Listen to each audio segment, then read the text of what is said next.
Colors in the street, red, white, and blue. People shuffling their feet. People walking in their shoes. Well, there's a warning sign on the door ahead. There's a lot of people saying we'd be better off dead. Don't feel like Satan, but I am to them. So I try to forget it any way I can. Keep on rocking in the free world. Keep on rocking in the free world. How's it going, everybody? How are we doing? I apologize for yesterday's non-stream. We're gonna stream, just kidding, no. Yeah, so the stream I set up for yesterday at like 5 p.m. I set up a stream. I was like, all right, I was late due to a stupid injury. It's a real dumb injury. Maybe I can show you. I don't want to get demonetized because it's on like my thigh. But I fell into a drawer and like bashed a drawer handle bruise into myself. And that was like whatever, no big deal. But I just decided like, not feeling like streaming. And then so I was gonna start the stream and but ended up canceling it. Well, I canceled it on my end in the software in StreamYard, which I'm streaming through right now when we're this way rather than vertical streaming. And it basically left the stream in YouTube, but wouldn't close it even though I canceled it in StreamYard. So everybody was in chat apparently, some of y'all crazy folks, for hours chatting and hanging out. So I apologize that I literally could not get that taken down until today. Like it had to hit like, I don't know, 12-hour mark or whatever it was where it just expired. And then finally it let me like delete old, scheduled things.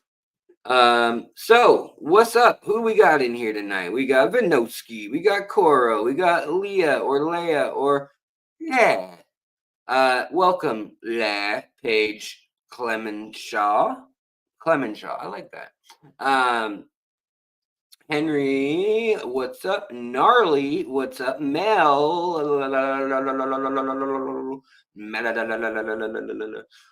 What's going on, Mel?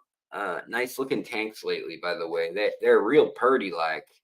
Waterworld, what's going down? What's going down, down? Paul, what's up, Paul? I love Yo-Yo Loaches.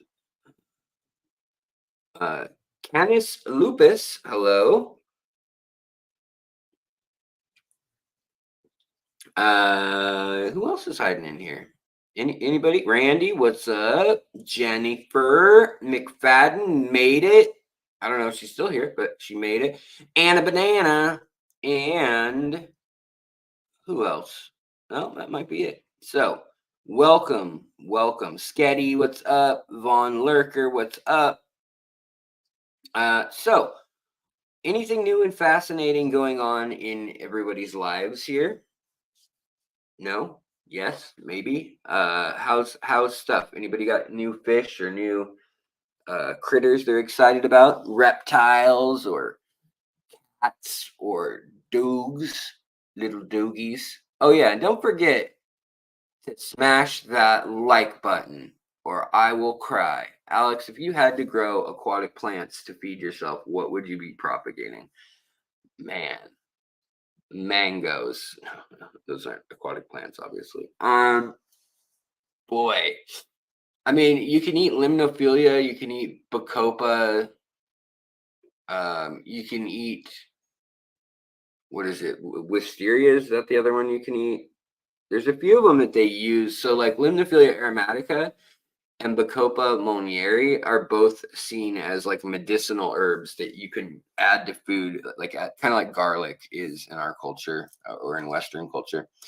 Ooh, breeding potted spuffers. That's a weird way to have it come out.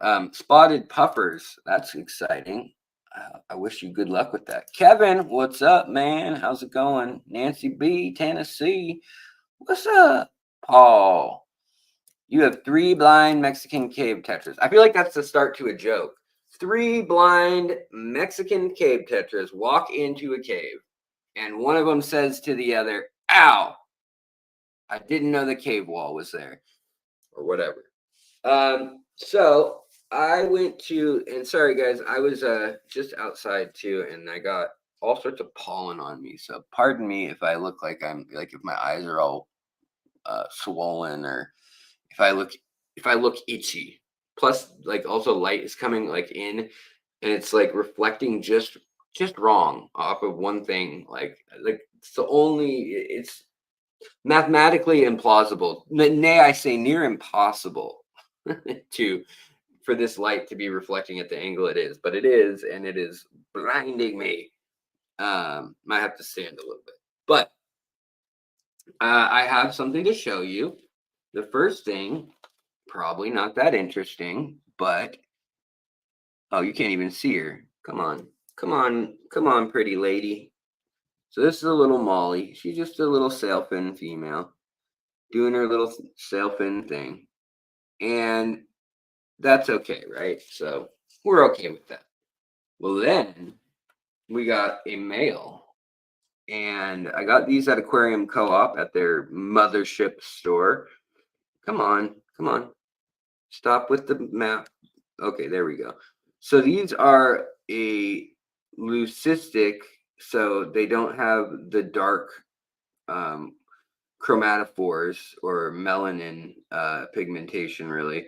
They just have the yellow and reddish colors that are naturally in their scales. So if he would swim around the front again, and I could stay in focus for you guys. Come on. Come on. Hi, guys. Anyways, it's a I'm excited because I've caught these in Florida a bunch, and they're really a beautiful fish just on their own. They're a great live bear, but they get big. They get pretty big. But you can see it's nice sail fin. Look at that sail fin on that. It's just like a wild sail fin, which is great, but it's bright orange and yellow and like a platinum. And there's some black only on the tail, so it might not be true leucistic because of that. I don't know. I don't know how the genetics of that work, but I'm excited about that. Hopefully, we can get them to spawn. The little lady and he. Um, let's see here. So I'm excited because I haven't had. I don't think I've ever had any of the fancier types of mollies in the morph, like the sailfin morph. I don't think I've ever seen that. So I was pretty excited about that when I came across those at Aquarium Co-op. They had them listed with the like bargain bin mollies, and I'm almost positive these are the ones that came from like Corey's personal collection on Corey's farm, his fish farm. And so that's pretty cool. So I scored them for $4.49 or something. So that was pretty sweet. They were the only two there. So yeah. Your Corys won't stop spawning. Well, lucky you. Jeez. You're like, oh, poor me. I have endless supply of adorable catfish. So unless anybody has any dire questions, Cave of Wonders, what's going on? Aqua Nugro, what's up? Lillian Peace, hello. I want to breed peacock gudgeons. They're pretty cool. They're pretty fun. Oh, and Mark, what's up? Pile Aquatics, what's going on? Robert Bennett. Hello. Ada Miller. Guy Ashby. Mystery Snail totally did a board slide down the jungle val just now. Right on. Right on, right on, right on. Jamie, am I stealing from the Aquarium Co-op backyard again? I wish they had a backyard that had like stuff to dumpster dive. But alas, no, they don't really even have. I don't even think they have a dump. Like they've got. I don't know that there's like a whole strip mall. It's not a very big store, honestly. everyone thinks it's, because of the size of their online, presence and the amount of things that he's had, like put together in China, with his, unique twist on things. A lot of people just think that they're like massive, and I mean they were working. I think there are like 50 people working there, and then they moved for Kentucky, and I would assume that they're going to have a similar size, um, crew in Kentucky, but the uh, cost will be lower for a number of reasons. La la la. The blues are just platinums with blue iridescence. Nice. House of Sass, what's going on? How are you? Regina, hello. Good to see you, Regina. Always a pleasure. And Patrick, hello. Oh, what I have in store for you? What do I have in store for my little precious community members? Well, honestly, I have been talking with a number of people importing, and right now there's a lot of limits on what's coming in from South America. Like Colombia, Peru, and Brazil have all pretty much shut down legal collecting. And that leaves a weird gray area a lot of times where they'll say, okay, no collecting can go on in Peru or Colombia or whichever country, or even it could just be a certain province or region. And they'll say no collecting can go on between um, April and June. And it's because it's, say, the wet season, or it could actually, it's usually the opposite. It's the dry season into the start of the wet season. So all the fish are too easy to catch in that they're all concentrated in these little puddles and ponds where everything else had dried up. And then when the rain starts again, they all have babies. And then the waters, as they're flooding and rising, all those babies spread out, but they're still young. So it's at that stage right after that, when they start to get a couple months old, that the fishery departments want them in theory to be collected, and then the adults tossed back if they're of breeding age, or babies if they're like really small. But because of that, a lot of years they'll shut it down for a couple months, and then it'll be like, okay, nobody's collecting right now. Wink, wink. And in reality, everybody's collecting it at just as fast as ever. And they're exporting it and saying, "Oh, this is all stuff that we had in our tanks and in our at our farm. Like crazy. Look what we found." Uh, and a lot of times it tends to be species like, zebra plecos that are from the Rio Jingu, and yet they're like, oh yeah, totally, we got these on the river, and they're coming out of like where Colombia and Peru meet. So that's a little sketchy, and because of that they wanted to clamp down on the poaching that they consider, and so they shut down some of those exports from the countries, and that's like a kind of a serious shot across the bow for those people in that industry, and also for the exporters. And I was doing some reading because I was thinking about doing an article for you guys, or doing an article. I was thinking about making an episode for you guys about how much illegal wildlife trade there is coming out of each part of the world. And it's really hard to track certain things, but like there's others like jaguar teeth that you wouldn't necessarily think would be like a big commodity, but it's like $100 million business because of China um, killing jaguars, which is really unfortunate. Obviously, they're an apex predator.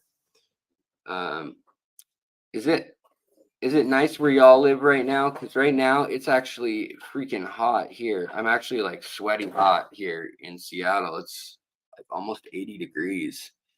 Crawl, you found me live. Well, yes, you did. Welcome, welcome, welcome. Quirky K, what's up?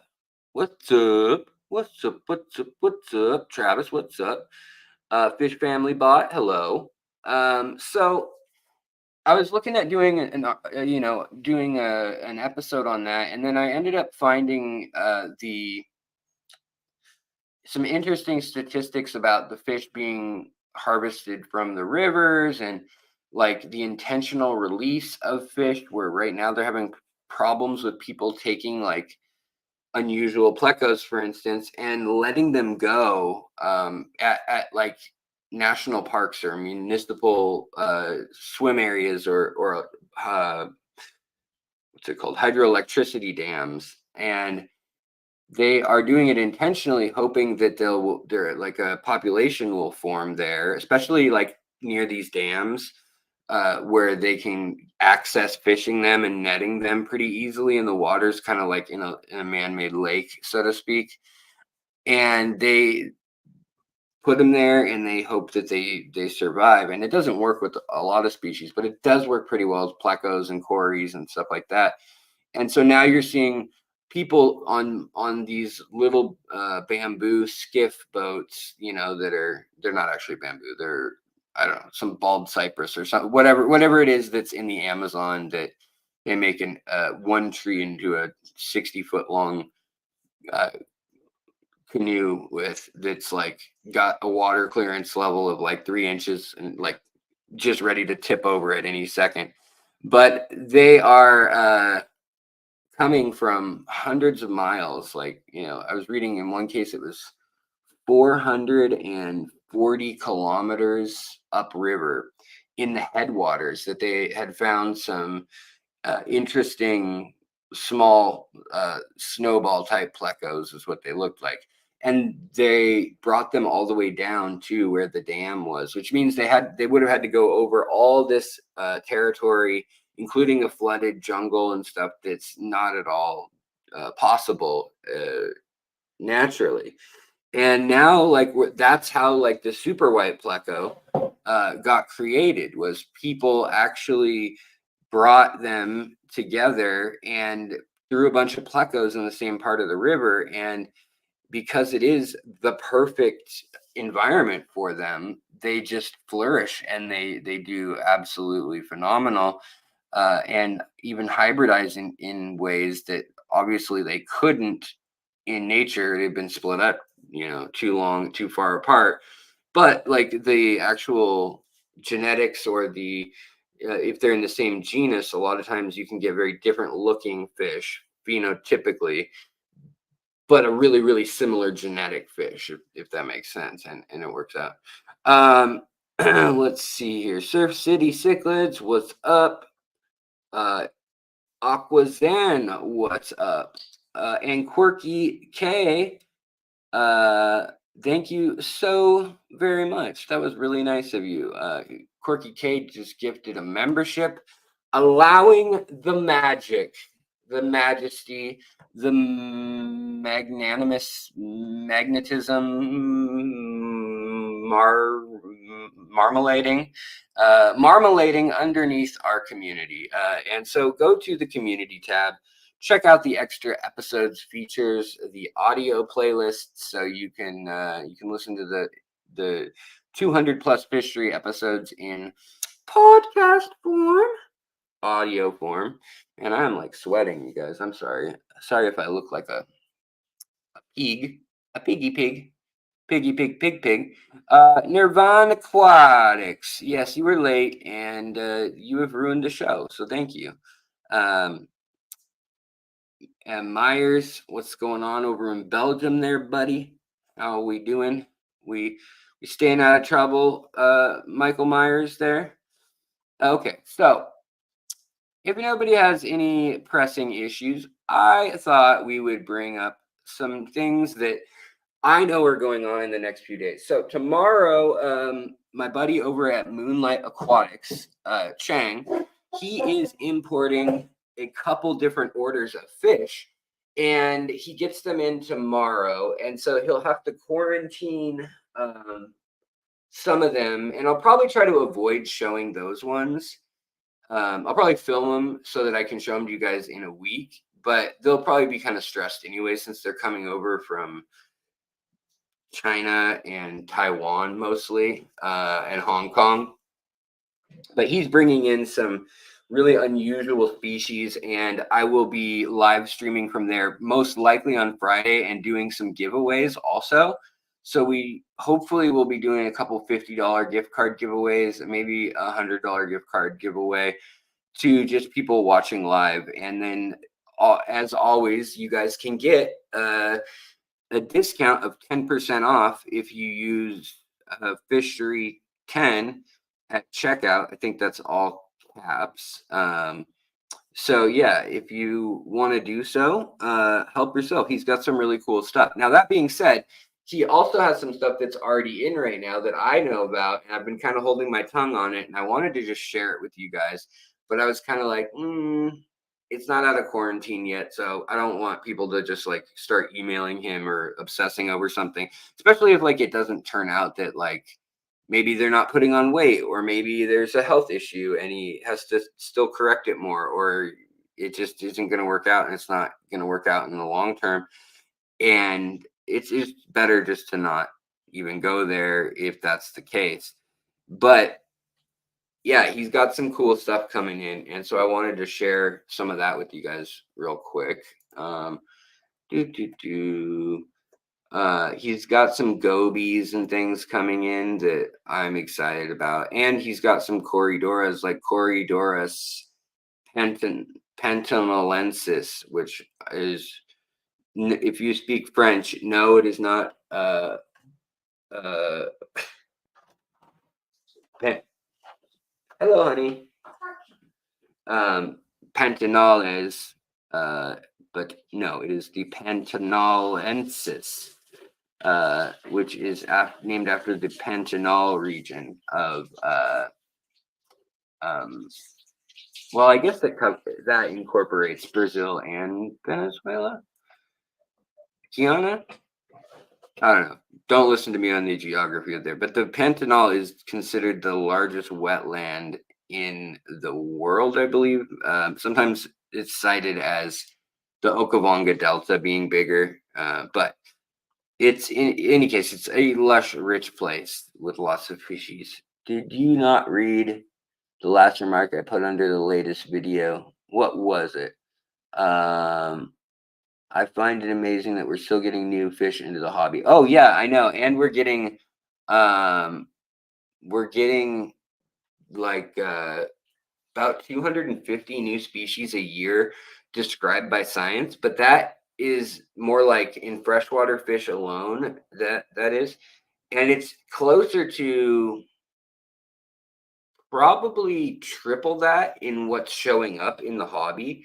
So there are some places where like we don't know if it's its own species or if it's a morph, some morph that is um, completely isolated for several 100,000 years or whatnot. Like that happens a lot, especially in the former lakes in Africa, like in the Sahara and stuff that are like Lake Chad and stuff. Um, Pantalones is pants in Spanish. Yeah. Wait, French though, isn't French Pantanales, or I mean culottes? I know it's a lot of other words too, but I'm trying to remember what the pant word is in French now. Oh well, doesn't matter.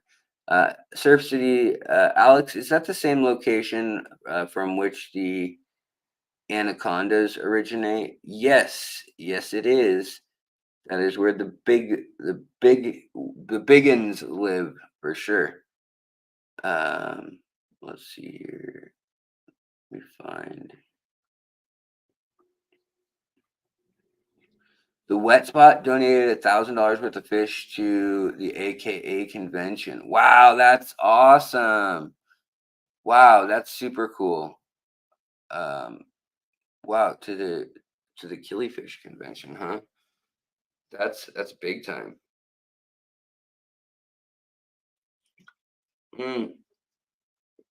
Halt. Thank you for your kind words. I'm not seeing whatever was commented on that I must have missed. Um, just a moment ago. Oh, I do want to ask people, and of course you, about shrimp. I love my tank, but I have a plethora of snails coming from live plants, and they are eating the shrimp food. Yeah, so basically, your snails are going to continue to explode in population as long as they have food. And it's not even that, it's like as long as they have enough food to sustain what they are at right now, they'll keep having babies and they will have thousands of babies. Like if you have a snail within 3 years of its lifespan, a Malaysian trumpet snail or ram's horn snail, they'll probably have several thousand babies if you count those babies, their next generation, the next generation, so on and so forth, all within about a 2 or 3 month life cycle, but between birth and being mature in some of the quicker species. And yeah, it's really hard to control them other than to handle the food issue. And so the best way I think is to, I mean, gravel vac if you haven't yet. If you've got aqua soil and stuff for the shrimp, you can gravel vac that and get it cleaned out. Because especially if you're using like Brightwell aqua soil or Fluval stratum or any of those kind of things, and your shrimp are eating, they're breaking little pieces down, and the crumbs are falling into the voids in between each little sphere. And at the bottom half, even if you only have like a half inch or an inch of the aqua soil or clay pellets, akadama, whatever it may be, there's going to be a buildup in there. And so unless you're growing lots of plants in a bigger tank and you got good light and you got probably fish and they're making enough waste and you're adding nutrients or you've got root tabs and yada yada, if it's just a little shrimp tank, I prefer to actually do gravel vacuuming every so often, just so that mulm layer doesn't build up too high, because that has a lot of uh, like simple organic chemicals that are broken down, not all the way, but they're broken down into basically just waste that's making ammonia. It's making the acidity change. And so I'd get a little glass dish and get whatever food that those snails and shrimp, however many snails you want to keep, and the shrimp, let them eat for say a half hour or 45 minutes, but use a little ramekin or glass container with the food in it. And so, yes, sometimes they'll pick it up and they'll swim off with a little pellet or whatever. That's just the nature of those silly little shrimp. A lot of times they'll try to carry something like as heavy as their own body away, and they're like, "No, it's all mine," and they can't even swim. Uh, but yeah, that's probably the best way to deal with the infestation, short of getting like an assassin snail or a pea puffer or manually removing them. But uh, do do do do. Let's see. I love that you guys are helping each other in the chat. Um, That's always nice. Yeah, assassin snails can eat shrimp, but they don't generally, in my experience, especially if they have any snails left, or I mean, any, yeah, if the assassin snails have any other snails left to eat, they will stick with that. Atkins, what's going on, buddy? Ian, good to see you, my brother. Wop Wop, ABC Biotope Creations. What's going on? Hey, thank you, man, for being a member for 21 months. I know it's been longer than that. You probably just had to re-up several times or something, but holy smokes, thank you for the support. Like it really does help, especially like right now, things are a little slow this time of year, as they always are in this side of the hobby. Like you'll have these kind of like fits and spurts where like one weekend everybody's just on and like watching stuff apparently, and then like for the next few weeks it's like crickets. And so this time of year, the memberships, I really am deeply moved by the fact that you guys think it's worth it, and I try to think of it now. I've got like $30 worth of memberships a month, and I don't watch cable, but I do watch my favorite YouTubers, and I tend to just throw them $1 to $5, whatever it may be, that I can on Patreon or wherever. And then that for me is like, you know, I'd much rather give that and get more really creative, cool, interesting stuff that you'd never see on TV than TV, essentially. But let's see here. We've got a MT Coiner. What's going on? Thank you again for all the fantastic content. You're so welcome. Your tanks look fantastic these days, in large part to you. Right on. I love to hear that. You know, I'm sure it's due to your hard work and the application of you hear something over here, you hear something over here, and uh, take it with a grain of salt, including whatever I'm feeding you. You might want to make sure you get your sodium intake for the day, and just see how it goes. But uh, I hope I'm starting to see that more and more. Like now that the channel's been around, coming up on, oh boy, 7 years. It's kind of crazy to think back to giving people advice and being excited about like, oh, that's gonna work out cool. I bet that'll be really neat tank. And then a year later, they'll send me a picture. Man, I can't tell you how happy that makes me. Um, Quirky K, I appreciate that. All right, so what I wanted to show you though, they're like, Alex, shut up. Show us the fish man. Dance, fish man, dance. Um, present. Present's a weird word because you can present something to someone. You can be a present that you present while you're present, or you could be presently present and presenting a present. Oh my goodness, it is such a weird English word. Then there's those few English words that they mean two different things and they're said the same or they're said slightly differently, but they mean the exact opposite. And I think they're called antonyms, but I'm trying to remember one of those off the top of my head, and I don't think I can, unfortunately. You ditch the sugar and switch to salt in your coffee. There you go. There you go. Dave's aquarium thoughts. What's going on, buddy? Hey there, musty arms. Okay. Dan's fish. Dan's fish. Share screen. Share screen. Share screen. So what I'm sure Dan is streaming tonight any minute here now as well, if not already. But I wanted to show you guys what I know for sure is coming in at Moonlight. I think there's more of the $129 plecos coming in, and that is a $119 pleco with your discount. Plus, he always gives the biggest ones left to subscribers and things. He always gives, like with Mystery Snails, he'll give a baby or two with your order if you were one of the community members here, because he knows that like we're good folks. We'll treat him right if he treats you right. And he supports the channel by hooking me up with interesting species. But the blueberry snails are back in, which is cool, at $11.99. Like I said, people have been selling these online for $30 to $40. It's ridiculous.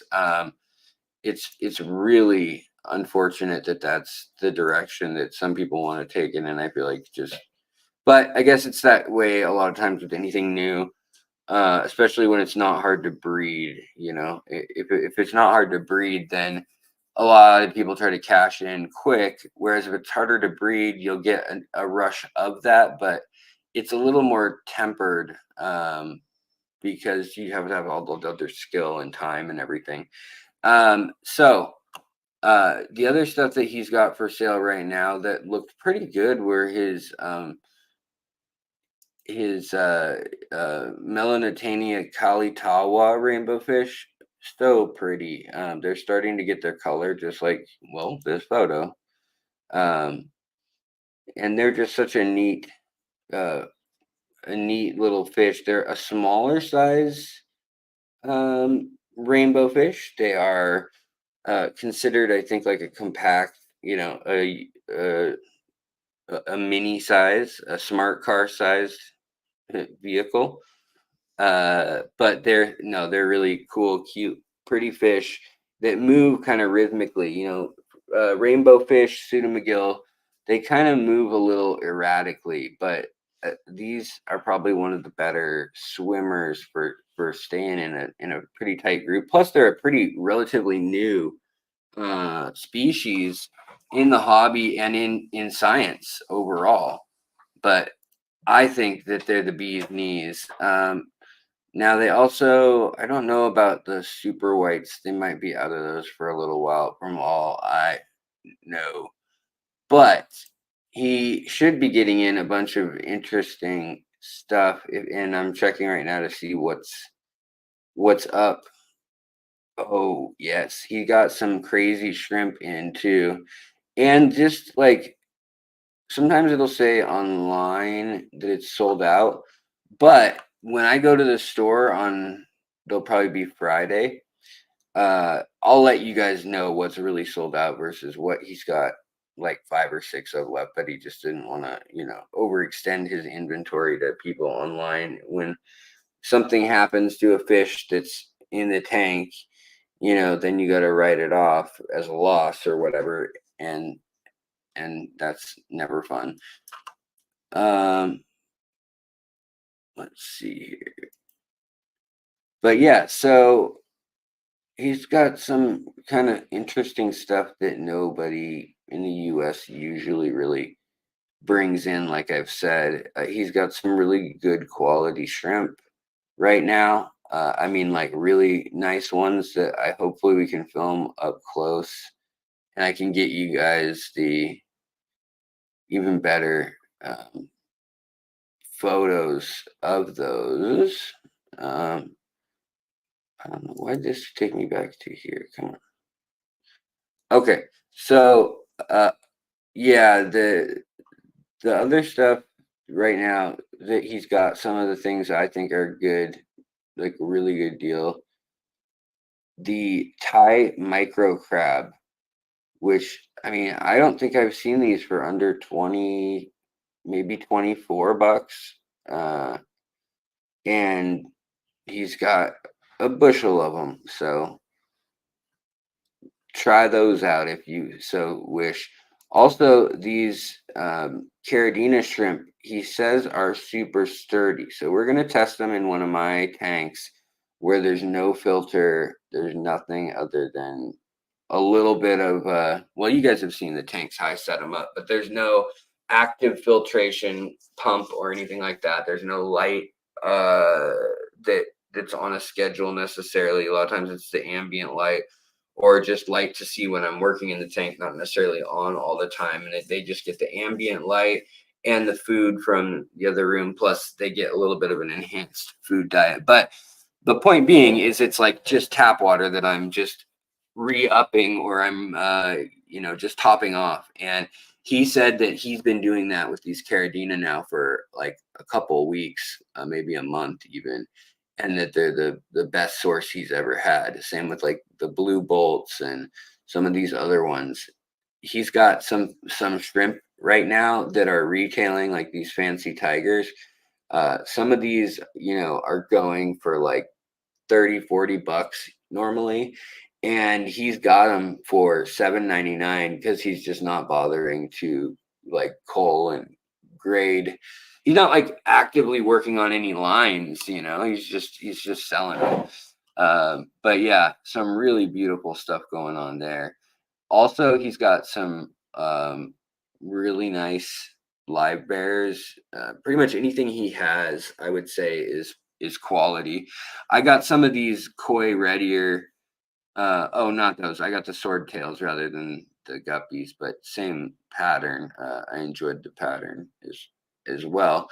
But look at these mini snowballs. I love these guys, and only $4.99, $49.99. So then you get the discount. So then you get another like $6 off essentially.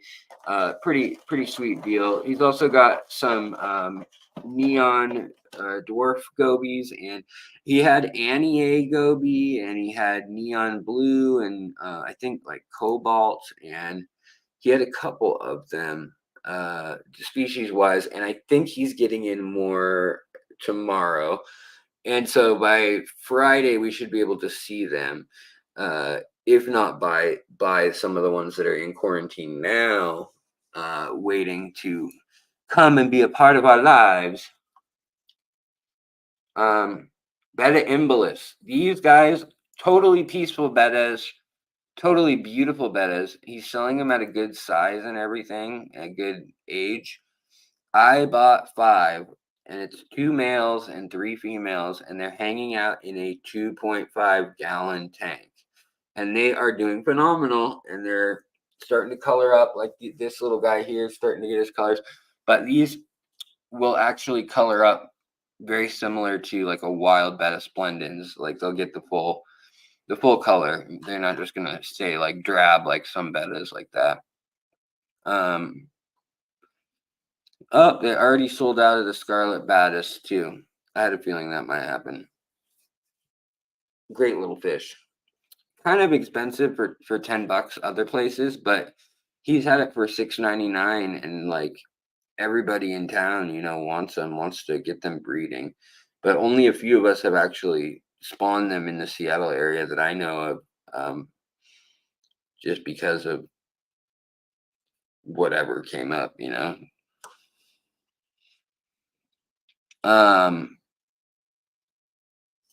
Then we've got, what do we have here? More shrimp stuff. So then he's got like these albino spotted hoplo catfish. They're really cool looking. And those fish already live in like really murky, muddy water, so they don't really need their vision that much. So for me, it's not like, oh, they're being mean to those poor catfish in that little tank of sand, and it can only swim 8 body lengths and do a lap or whatever. A lot of these fish just kind of hang out in puddles a lot of their day. Now, majestically swimming through a football field size aquarium, yes, that would be preferable, but whatever. Lots of rainbow fish. Again, price came down on these. Really cool new tetras that he's got in. I think he gets more in also. The Imperial Lapis Tetra. These are the really beautiful ones that I have. And you guys saw those the other day. You've seen them on my live stream and stuff with the red and orange in the tail, and then the reflective turquoise, blue, and lavender in the body. And it's just, yeah, it's a beautiful fish. And at that price, it is a screaming deal. I would highly recommend picking those up if you like tetras. If you like anything colorful too. Same with the blueberry tetras, only $7.99. They're sold out right now. I think that's one though that he definitely was trying to sell, or rather get a hold of to sell. Let's see here. Yeah, blueberry tetras, Corridora orange. Oh yeah, look at that. That's bonkers. The price has come down so far on these Corridora orange Venezuelas. $7.99. They're like as cheap as the Aeneas Corridoras almost now. So definitely always think if you're gonna buy Corridoras, if you want to be the one who buys them really early, or if you want to wait a little while and then they'll be everywhere. More really cool plecos. He's got a bunch right now. Only $39.99. I mean, a lot of his plecos are in the like $25 to $50 range, and then he's got kind of the next level up that's really fancy stuff. Again, another beautiful assortment of rainbow fish that you will probably not find in any other store, other than maybe like the Wet Spot, something like that. Thread fins only $6.99. Killer deal. The Zebra Autosynclus only $14.99. That's always $25 elsewhere. Corridorus Equus just sold out of those, but only $29.99. I saw those for $80 a pop online. So pretty interesting stuff what he's got in right now. There was this guy.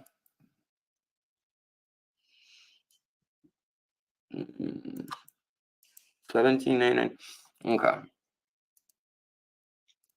I've neglected chat. How's everybody doing over here? We doing good? You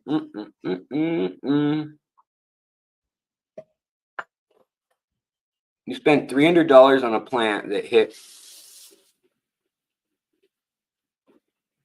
Sorry, guys, hold on. Swallowed the wrong way.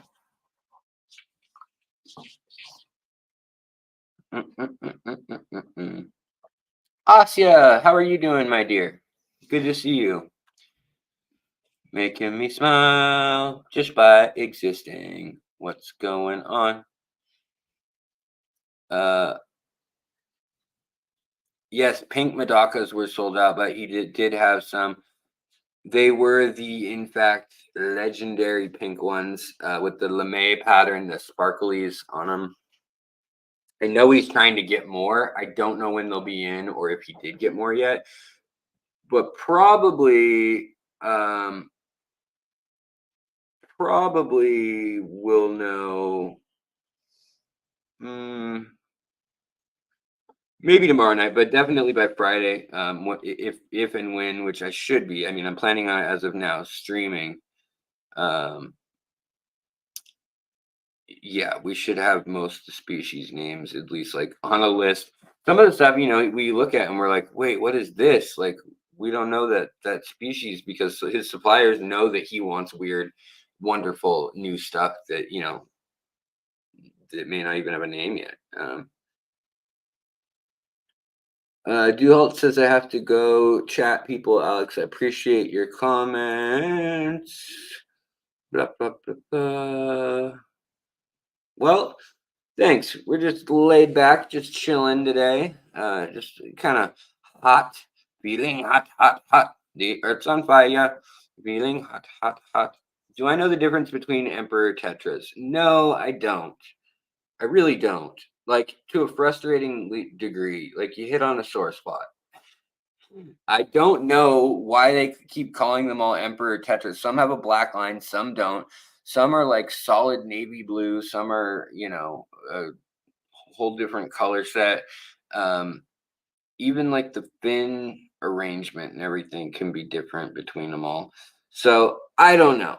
I don't really know what the difference is. Like, there's the Emperor, there's the what do they call it? The luxury and lapis lazuli one, and then there's there's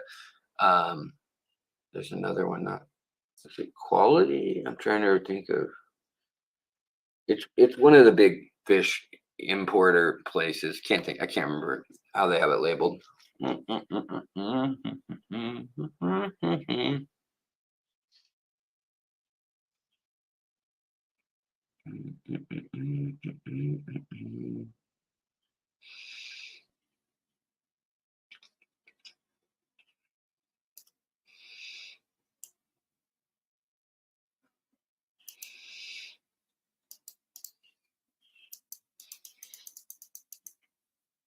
Sorry, guys, just trying to catch up with your comments. Welcome, Andrew, Sharon.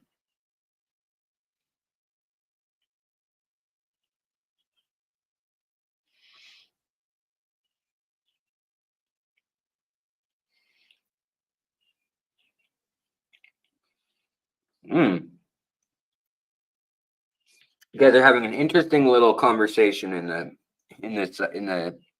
peanut gallery, talking about egg crate and making plenums out of semi-porous synthetic materials. Yeah, I mean, I think sounds like a plan. Andrew, that's very kind of you. Thank you, my friend. Just make sure that if you're using some sort of foam or a pillow or stuffing, like even for like filter floss, you just want to make sure that it's not the stuff that's been treated to be fire resistant or that's been treated with any chemicals well, period, ideally, but I'm sure they treat them with a bunch of chemicals that we don't even know about, um, especially like acrylic threads and things. But I think that, you know, stay away from obviously nothing scented, nothing that is like anti odor or anti bacterial claim type stuff, but just get plain. Just make sure you get the plain stuff. That's it. How do I feel about mixing fluval stratum with Father Fish's soil supplement and capping with sand? Amazonia isn't going to be feasible for me, unfortunately. Um, I think that's okay. I think that Father Fish's substrate enhancer, um, that I've been getting mixed reviews from people about whether it might be too hot, as we call it, too much nitrates, nitrogen, or the peat moss factor in it, like that may leach into the tank being somewhat more acidic in the substrate, which is generally okay. But then on top of that, you've got like a harder water in a lot of parts of the country too. So then it's kind of like this opposite thing pulling in different directions on the plant. So it's I you know his I don't know what's in his mixture right at this moment, but I would just say I would be careful about the like active peat moss, the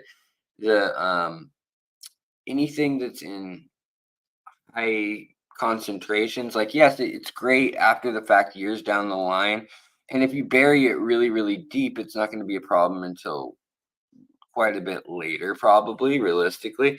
But you never know that, like, especially if you've got fish that dig, or if you redo your aquascape at all very often, or if you do trimming of plants, or you take out, maybe you've got a crypt growing in one of the tanks and you want to split it into two, so you pull it up. Well, you've just disturbed everything, and now you've exposed all of that as well. So yeah, just something to think about. But it definitely would work. Yeah, I mean, I've seen people do it. I'll do half fluval Amazonias too, which doesn't have as much of the ammonia or nitrites or nitrates. In fact, I think it only has a trace amount of nitrates. But that still takes mm, what like it still takes a little while to take care of all that. Let's see here. How do I feel? Oh wait, okay, we got that. Okay, so Dan is probably streaming right about now, but I wanted to hop over to Dan's Fish real quick on our live stream and see what he's got in that I am drooling over, or that I am ready to say me. I want to take them home. I want to hug them and squeeze them and name them George. I want to pet the rabbits. Looney Tunes, anybody? Okay.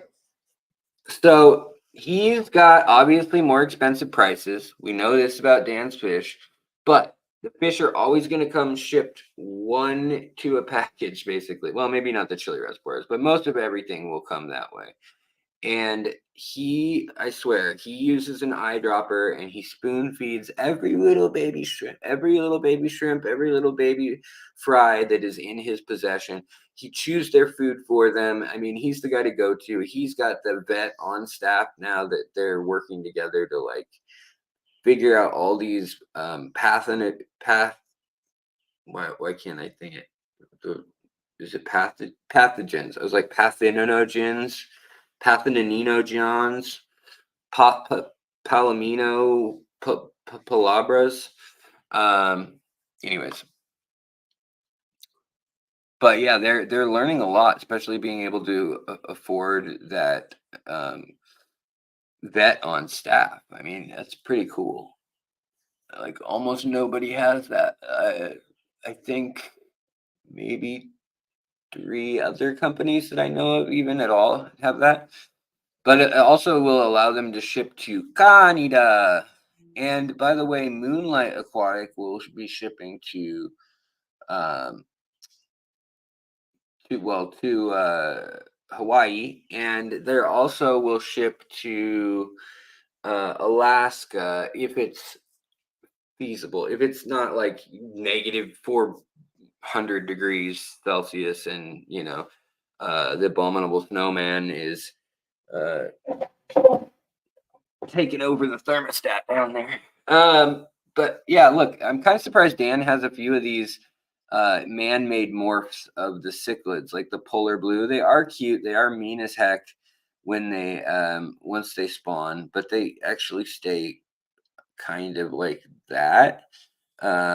Size-wise, kind of a little oblong. Like some of them will come in looking a little too perfect, a little too round like a ball. Like I don't know what they do to them beforehand, but um, maybe in some of my videos you can see I've shown this pressurized carrying case that people bring their fish around in, like to go to the vet when it's like an expensive fish or whatever. Um, maybe they're putting them in there, and it's like the Stay Puff marshmallow guy just like releases it, and expand into full cotton ball mode, the little fishies. And instead of being a semi cute, uh dang it, where'd that go? Corridoras tostadas, nice. Haven't seen those in a while either. There's so many things that I am losing my mind. Okay, there's the little Stay Puft guy I was talking about, though. Right there. I don't know if you guys can see the mouse or not, but he's uh, probably not going to live that long, realistically. But very cute. I don't know. I could be wrong. Okay, now, other than that, we've got some shrimp. We've got longfin cories. We've got these thread fins are really beautiful. They've got some interesting stripe markings on the side that are more pronounced than I've seen in other lines. Red whiptail, I mean, really cool. And you guys can get a discount if you use the code, but beyond that, you know, it's just somebody that I think is doing things right, bringing in new species and interesting species, even if it's like some crazy cost. I mean, look at this, like, not the most colorful or seemingly interesting killifish, but he brought some in, on a whim to see how it would sell. And I think that's a better way of doing it than just doing your same bread and butter punch code, order the same every week. Like you see a lot of, big box stores are that way. Uh, let's see here. Do, do, do, do. Oh, you guys can't even see you're just seeing my hairline. A number of years ago in the industry, there was something called breathing bags. Yeah, breathing bags are still totally around. Aquatic Arts sells them, and that's where I get mine. But basically, I use them for shrimp, and I use them for large fish that can hurt themselves, like an angelfish or a discus. They're great because you can fill the bag all the way like a water balloon. So there's not air that allows that no air can slosh around, like the water can't slosh around. And because of that, it makes it so that the fish can't like slam against the corner or get folded into the corner. And that's pretty nice.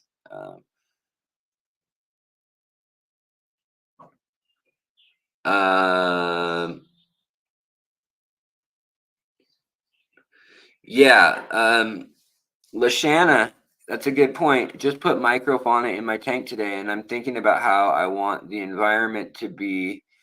I have been thinking about Dan's fish to try and get pets that don't have parasites. Yeah, the the main parasites generally that are a problem are going to be like ick. They're going to be bacterial or fungal infections, just little things that kind of pop up.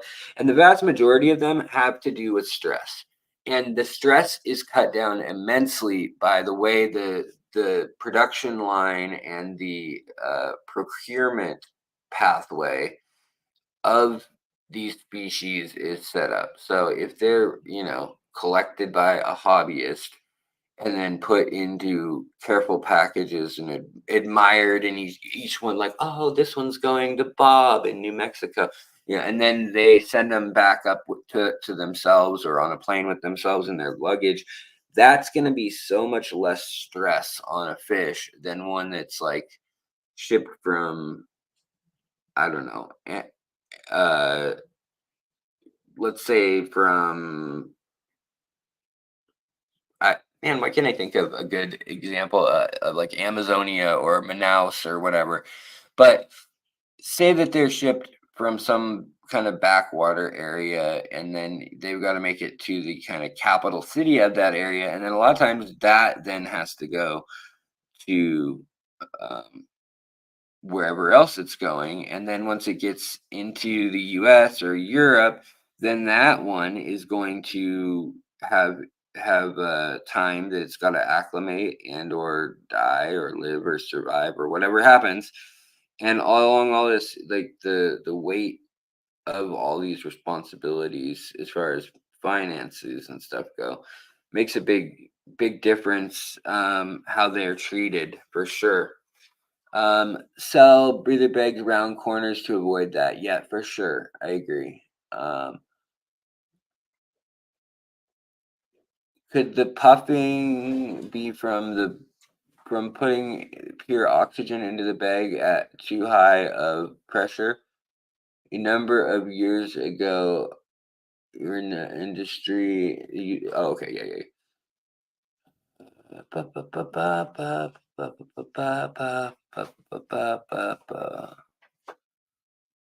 So I think Friday, like I said, will be the day that we'll go live from uh the shop, and you guys will see some really pretty but also funky behaving is what my favorite is. Like, yeah, it's cool to have a pretty fish, but if you have a fish that like does something unique, like it makes a nest and takes care of its babies and does backflips, like sign me up for that. That's what I want.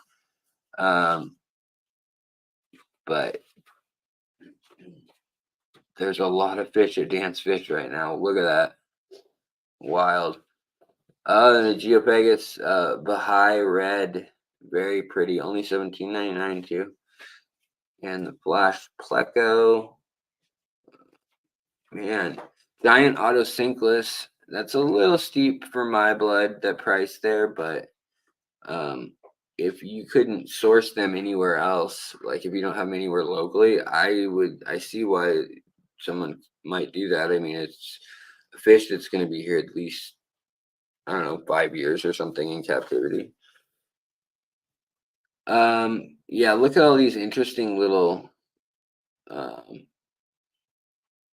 little killifish and tetras and live bears here. Let's see. Boy, look at that Burchardia red. Beautiful tetra. Speechless.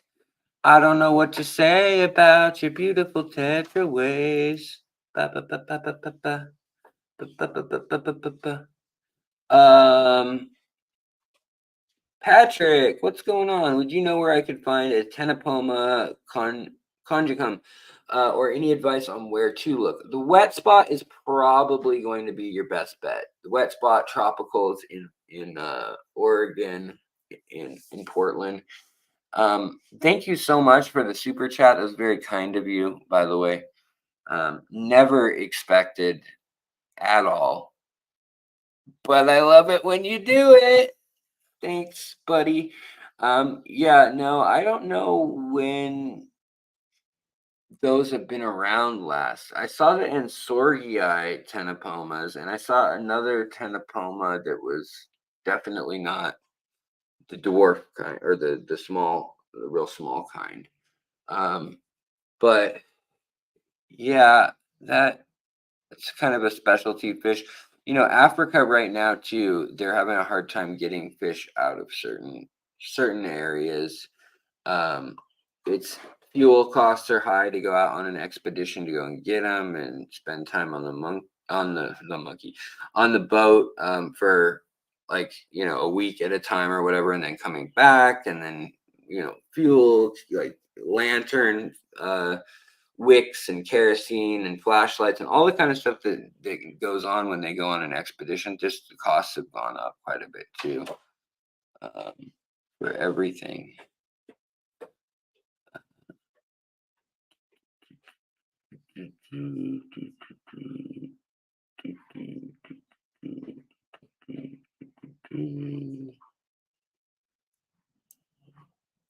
Come on, computer. Okay.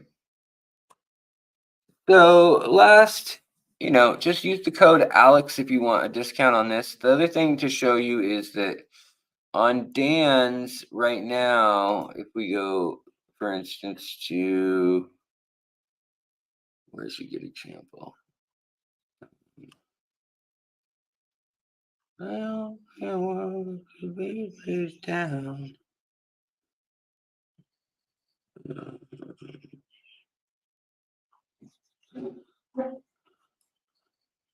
Looking. Okay.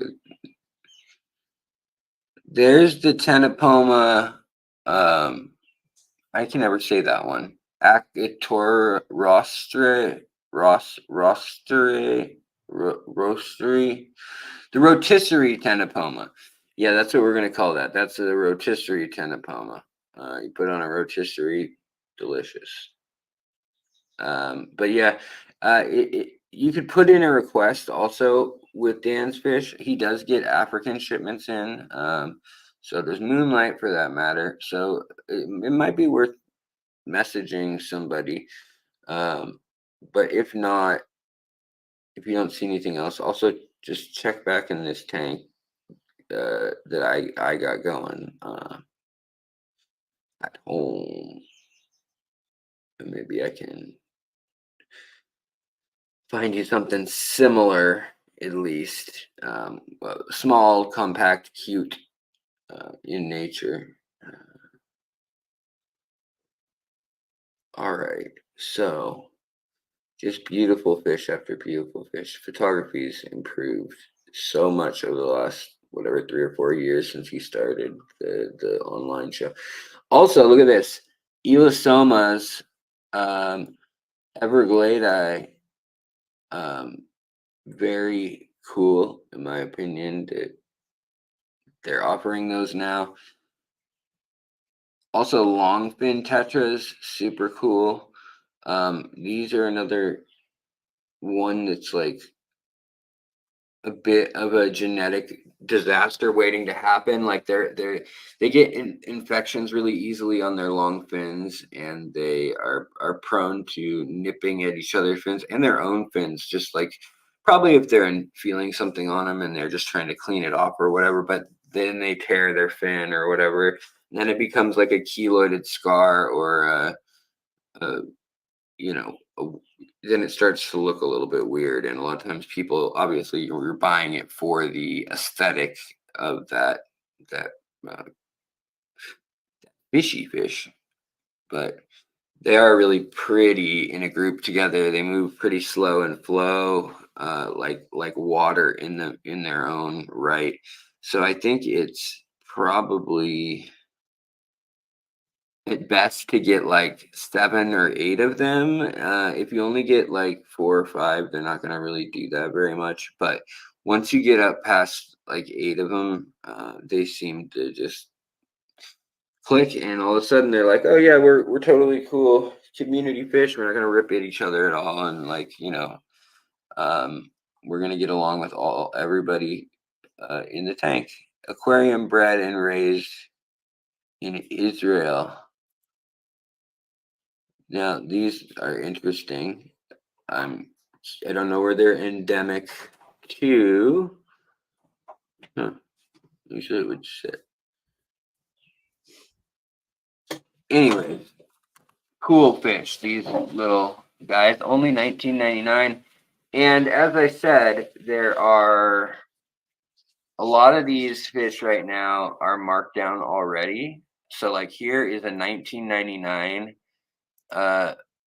Come on, bleeding heart or a blue bleeding heart tetra, which these are incredibly beautiful fish too. Normally $19.99. Well, automatically that will become $12.99, and so that's $7. That's a really big difference in the scheme of things. But then on top of that, you're going to get the little discount too. So it's like extra money. It's like extra free money. Plus, you're helping the channel.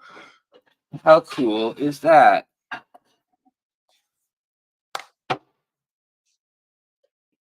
And last but not least, Aquatic Arts code Fishery15. We get it all the time, y'all. 15% off. Let's take a look at the fish section real quick.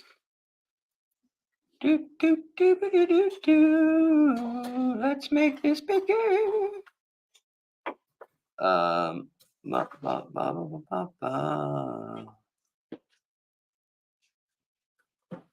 Okay, so freshwater fishies. We got rice fish back in. We got Siamese algae eaters, different species and types. We've got the Cory pygmea.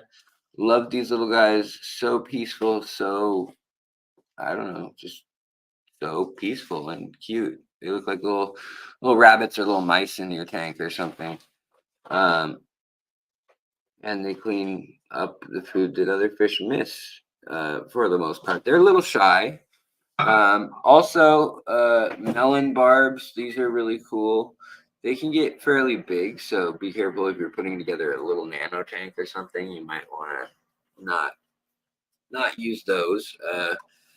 But yeah, there's kind of, it's interesting to me too. Like when you see a fish that you see on all these different, like all the different sites have some of them at the same time, especially as you get to know like everybody's wholesalers and stuff, which of course nobody's ever shared with me.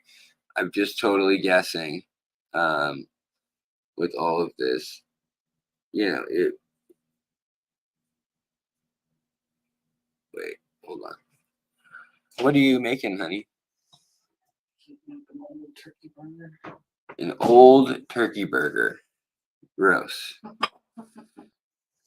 My wife is disgusting, everybody. Rohani barbs. So they're marked down a little bit, which is cool. Little penguin tetras, which are cool. And let's see page 2 if there's anything else super interesting. But also, they've got their breeder packs and stuff. They've got their look at the beautiful apistos, always good quality. And then these were really cool in the past. These Valentine zebra mussel, not zebra mussel, zebra catfish. I don't know why I said zebra mussel. Alex, get your head out of the mollusk. Serpent loach, that's pretty cool too. Glass bloodfin tetras. I have a whole video on these from a few years back. Love them. They don't live that long, but I do love them. They were a really fun one for schooling, also for kind of jumping. But if you could doctor that issue, they're pretty cool. Zodiac or the batik loach, also another really neat looking loach, little guy. So if you want some, and see that was 41, now it's down to 38.99. Then you're going to get 15% off at Aquatic Arts if you use my code. So you get pretty good deal. Pretty good deal. So there's that. All right, guys, what did I miss in the chat? Did I miss anything else right now? All right, well, you guys, I think I'm gonna call it a night. Aren't tetras pretty violent? No, tetras are pretty chill. Sometimes they can be a little nippy on fins, like the African Congo tetras, or there's a number of them that are a little aggro, but for the most part they're very laid back, especially if they have enough numbers to kind of have a little, with any species, if they can have their own little mini society, they care a whole lot less about what's going on outside of their specific species group and interactions with it, what's around it, especially if they have fry or whatever. But I am getting a little bit tired, guys. Running down a dream. Never would have come to me. Working on a mystery. Going wherever it leads. Running down a dream. Woo! Do I have videos on that? On tetras being violent? Not really. No, not really. Because I don't consider them violent in the sense of like compared to a cichlid. Plus the damage they can do is pretty minimal unless you're getting some massive tetra that's really obscure species. But yeah, if you're a shrimp, they're pretty violent. All right, guys. I'm going to get out of here. I am all of a sudden fading pretty fast. Lefty! Oh, I got to go on. Lefty just got here. But I really do appreciate the love, the support, the friends, the 54 of us, 54 strong, 54 forever. Go over to Dan's, try to win your free fish. I know that's where your heart lies, you guys. All right. I've got a video for you, hopefully for tomorrow. It's pretty much all done. It's like 95% done. So that could take, a year or two, or it could be tomorrow. I'm gonna go with tomorrow, though, more likely. I am feeling kind of exhausted, and but such is life. Spirits are good, and we saw some kind of interesting little fish out there, and hopefully later in the week we'll actually get to take some pictures in person, and also I'll be able to share with you what I find out. So, and you'll get the discount at Moonlight too. So it'll be like an extravaganza of extravaganza proportions. See you. Yeah. All right. Bye. Bye, guys. Much love.